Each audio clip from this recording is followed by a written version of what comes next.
हमारा मन बहुत ही मासूम, चंचल और जिद्दी होता है।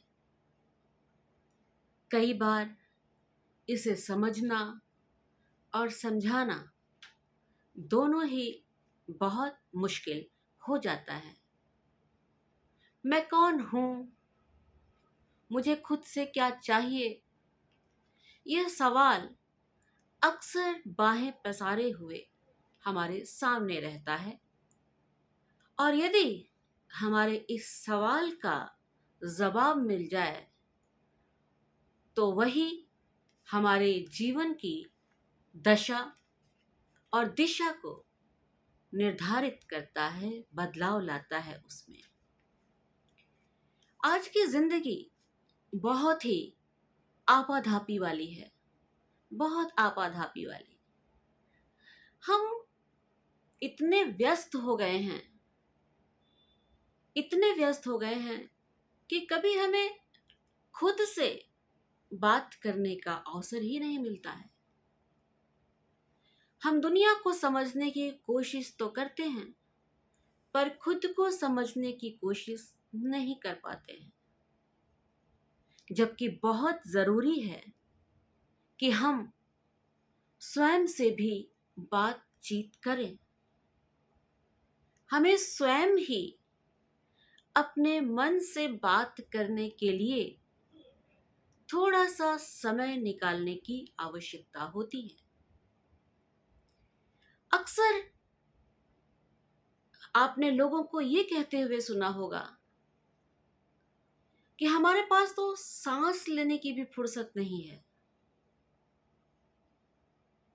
हम इतने व्यस्त रहते हैं कि हम खुद के बारे में नहीं समझ पाते हैं, खुद के लिए समय नहीं दे पाते हैं। और यहाँ एक बहुत ही विकट सी समस्या उत्पन्न होने लगती है। जो इस तरह की जिंदगी होती है जिसमें आप स्वयं के लिए भी वक्त नहीं निकाल पाते हैं।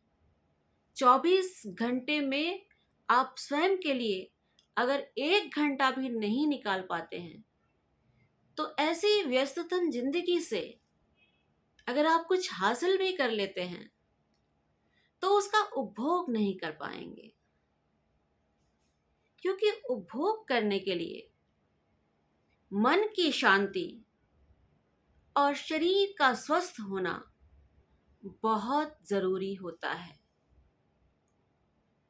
हमारे लिए बहुत जरूरी है कि हम जो कार्य कर रहे हैं, जो हमारी जरूरत के अनुसार हमें करना ही है, वह कार्य तो हम करें, लेकिन इन्हीं के बीच में से स्वयं के लिए, स्वयं की आत्मा की शुद्धि के लिए, स्वयं के मन के लिए, स्वयं के शरीर के लिए हमें कुछ समय निकालना बहुत आवश्यक है, बहुत ही आवश्यक है। और इसके लिए हमें अपने अंतर मन में झांकने की जरूरत होती है। हम बाहर तो खूब देखते हैं, खूब ढेर सारी चीजें हम दिन भर में करते हैं, बहुत लोगों से हमारा मिलना मिलाना होता है, लोगों के लिए ही हम बहुत ही कार्य कुशल दिखाई पड़ते हैं, लेकिन स्वयं का क्या? स्वयं को भी कुछ देना है, ये हम क्यों नहीं समझ पाते हैं? क्योंकि आजकल की जो जिंदगी है, खास करके युवा वर्ग को देखिए, युवा वर्ग भाग रहा है, भागम भाग के जिंदगी को जी रहा है। पहले पूरी जिंदगी का जब रिटायरमेंट होती थी तो व्यक्ति कहीं जाकर एक मकान बना पाता था, एक घर का निर्माण कर पाता था। उसमें उसकी उत्सुकता भी होती थी, उत्कंठा भी होती थी, मन की संतुष्टि भी होती थी। आजकल भागम भाग है, नौकरियां कह लीजिए, बैंक्स कह लीजिए, ये सभी ही हमें इतनी सुविधाओं को दे रहे हैं कि हम 30-35 साल की जो उम्र है उसमें ही कुछ नौकरी के माध्यम से, कुछ लोन्स के माध्यम से, जिन चीज़ों को हमारे बुजुर्ग पूरा पूरे समय को गुजार कर पाते थे, उन्हें हम बहुत कम उम्र में हासिल कर ले रहे हैं। पर आप अंतर देखिए, वो हमें आज भी सशक्त दिखाई पड़ते हैं और हम आज ही विभिन्न प्रकार के अवसादों से घिरे रहते हैं। इतने अपने ऊपर हम लोन्स ले लेते हैं, इतने कर्ज में डूबे रहते हैं कि हमारे लिए वो भागम भाग आवश्यक हो जाती है। अगर उसे नहीं करेंगे तो क्या होगा? हमारी जिंदगी अगर ऊंचाई पर चल रही है, वहां से नीचे अगर हम गिरने लगे तो क्या होगा? इस तथ्य को हम बहुत देर में समझते हैं, बहुत समय गुजार कर समझते हैं। हमारा कहने का तात्पर्य यह है कि यदि हम इस भागम भाग की जिंदगी से थोड़ा समय आत्मविश्लेषण करें, थोड़ा स्वयं से बात करें, थोड़ा अपने मन में झांकें, तो हम अपनी जिंदगी को एक नए स्वरूप में ढाल सकते हैं। इसके लिए बहुत आवश्यक है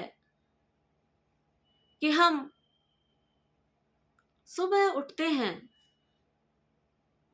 सुबह उठने के साथ ही हमारी दिनचर्या मशीनी तरह से जो दिखाई पड़ती है, उससे हमें स्वयं के लिए भी एक समय निकालना है और सवेरे का आधा घंटा या 1 घंटे का समय हम स्वयं को दें। हम अक्सर सवेरे उठते ही समाचार पत्र खोल लेते हैं, उसको पढ़ने लगते हैं। बहुत सारी नेगेटिविटी सुबह की सुबह ही हमारे अंदर भरने लगती है। उनसे थोड़ी दूरी बनाएं, हम पढ़ें उनको, थोड़ा अपने आप में झांक कर, थोड़ा अपने लिए कुछ कर कर, थोड़ा अपने अंतर्मन से बातें करके, जिससे कि हम एक शांति और सुकून की जिंदगी को प्रारंभ कर सके।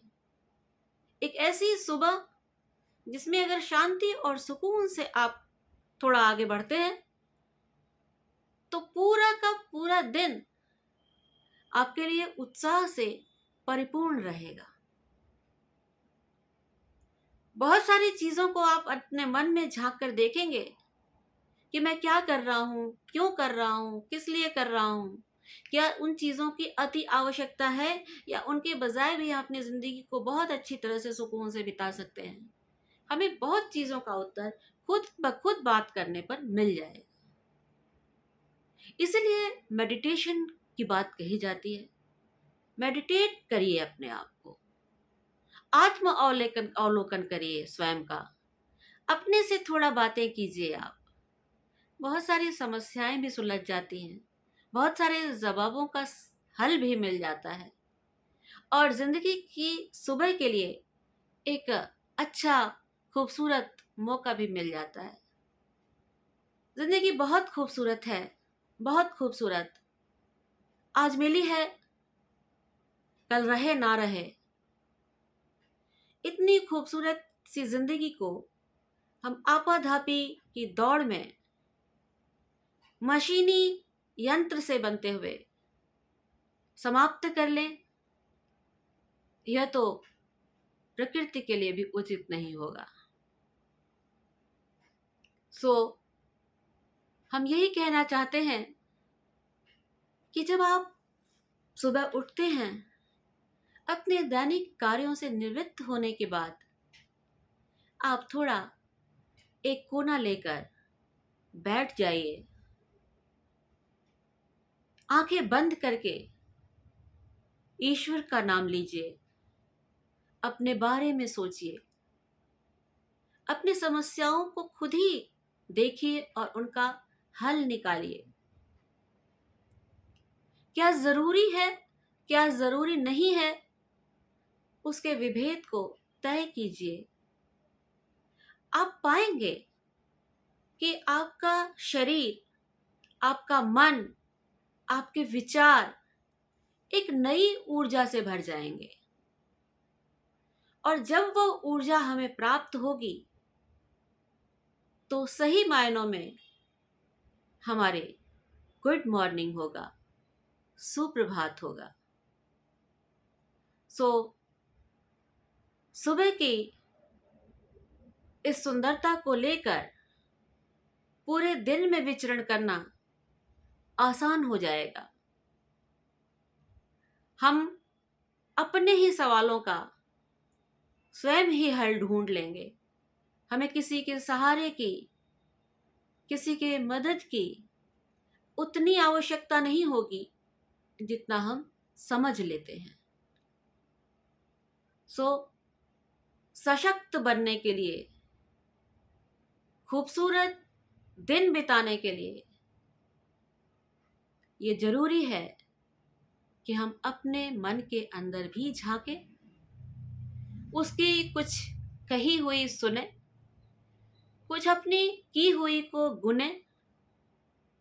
दोनों के बीच में, सकारात्मकता और नकारात्मकता के बीच में जो हमारे लिए उचित है, जिसको करने से किसी और का भी नुकसान ना हो, वह तथ्य लेकर आत्म अवलोकन करते हुए हम अपने चेतनता में आए और आगे की तरफ बढ़े। हम पाएंगे कि हम जिन कामों को खींच खींच कर करते हैं वह हमारे लिए बहुत आसान हो जाएंगी। एक बार करके तो देखिए। जिंदगी में मुश्किलें और परेशानियां तो आती ही हैं, सुख दुख का संगम तो ये है ही, लेकिन हमें इन्हीं के बीच में से एक मार्ग भी तय करना होता है। हमें निराश तो नहीं होना है, एक मार्ग को तय करते हुए हमें आगे बढ़ना है। और यह आत्मावलोकन हमें उस मार्ग को बखूबी समझा सकता है, दिखा सकता है। आत्मनिर्भर बनने के लिए आत्मावलोकन भी बहुत जरूरी है। अपने मन के बारे में आप उसमें झांक कर देखिए कि आप जो कुछ करते हैं क्या वो सब कुछ सही होता है। कुछ ऐसा जो आप चाहते हुए भी नहीं कर पाते हैं, कुछ ऐसा जो आप दूसरों के लिए कर सकते हैं, कुछ ऐसा जो आपके स्वयं के लिए बहुत जरूरी है। इन सब के बीच में एक नई शुरुआत कीजिए। आप पाएंगे कि आपका पूरा दिन भी खुशनुमा बीतेगा। ध्यान रखिएगा कि हंसते हुए लोग ही दुनिया को भी पसंद होते हैं। यदि रोना बहुत देर तक चलता रहे तो लोग भी उस व्यक्ति से कटने लगते हैं। आज इसी विचार के साथ हम आपसे विदा लेते हैं। एक बार फिर से आपसे कहेंगे, अगर आपको वीडियो अच्छा लगता है तो आप उसे लाइक कीजिए, शेयर कीजिए और सब्सक्राइब कीजिए। हमें सुनने के लिए आपका बहुत बहुत आभार। नमस्कार।